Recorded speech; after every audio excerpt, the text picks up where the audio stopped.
असल में सफलता और असफलता हमारे जीवन के शुरू से ही चलती रहती है। हम जब छोटे बच्चे होते हैं और जब चलना सीखना शुरू करते हैं तो हम लगातार असफल होते रहते हैं और गिरते रहते हैं। ये दूसरी बात है कि हमारा एनवायरनमेंट हमें बहुत सपोर्टिव होता है और हमारे गिरने को भी बहुत उत्साह से दिखाया जाता है कि अरे बहुत अच्छा, बहुत प्रयास किया, बहुत अच्छा किया, और चलो थोड़ा सा और हम धीरे धीरे चलना सीख लेते हैं। हम जब जीवन में कोई लेसन पढ़ने की कोशिश करते हैं, जब हम विद्यार्थी होते हैं, जब हम एग्ज़ाम की तैयारी करते हैं, कई बार ऐसा होता है कि जो लेसन हमें पढ़ना होता है हमें एक बार में याद नहीं होता। हम लगातार फेल होने की प्रक्रिया से गुजरते हुए ही उसे तैयार कर पाते हैं और अंत में पास होते हैं। जब हमारा एग्ज़ाम होता है तो हमें 70% मार्क्स आता है और हम खुश होते हैं कि अरे हमने तो 70% अटेन कर लिया। लेकिन हम ये भूल जाते हैं कि हम 30% अटेन करने में फेल हो चुके हैं।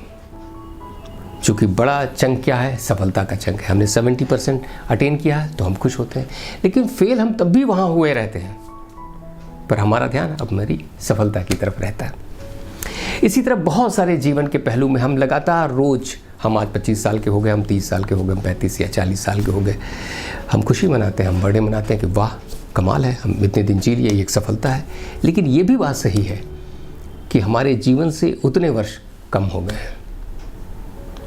अब हम जीवन में आगे की तरफ बढ़ रहे हैं। तो ये सफलता और असफलता का दौर एक साथ लगातार चलता रहता है जीवन में। हमारी सफलता असफलता बहुत सारी हमारे एफर्ट, हमारे इन्वायरमेंट और भी दूसरे फैक्टर पर भी डिपेंड करता है। कई बार हम बहुत अच्छा कोशिश करते हैं, बहुत अच्छे प्रयास करते हैं और दूसरे फैक्टर जो हैं वो मुश्किल पैदा कर देते हैं। जैसे कि वॉल्ट डिज्नी लगातार कोशिश कर रहे थे, लेकिन अब डिस्ट्रीब्यूटर ने सीरीज़ चुरा ली। डिस्ट्रीब्यूटर ने ही $1.5 लाख का भी चूना लगाया उन्हें। फौज ने उनके स्टूडियो पर कब्जा कर लिया। अब कैसी सिचुएशन होती गई, वो लगातार प्रयास के बाद, अब इसमें उनका दोष तो था नहीं, ये इन्वायरमेंट था, ये परिस्थितियाँ थीं जो उन्हें धक्का देकर हमेशा सरफेस पर ले जाती थी। लेकिन वॉल्ट इस तमाम चीज़ों से लड़ते हुए, गिरते हुए, डिप्रेशन का शिकार होते हुए, नर्वस ब्रेकडाउन होते हुए भी लगातार बढ़ते रहे। कई बार ये भी सोचा होगा ना कि जीवन को समाप्त कर लिया जाए, और ऐसा हुआ भी था। लेकिन फिर उन्होंने सोचा होगा कि नहीं, जीवन को मौका देना चाहिए, एक मौका और देना चाहिए, और शायद इसी प्रयास में वो आगे बढ़ते रहे।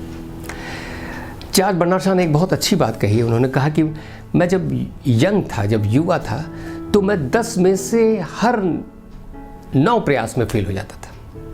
मैं जो भी काम करता था 10 में से 9 बार तो मैं फेल ही होता था। तो मैंने सोचा कि अब क्या करना चाहिए, तो मुझे एक ही काम के लिए 10 गुना ज़्यादा प्रयास करना चाहिए। क्या हम ऐसा कर सकते हैं? और शायद सफल लोगों की टेक्निक यही होती होगी। आइंस्टाइन ने भी कहा कि 90% समय जो है मैं फेल होता हूँ,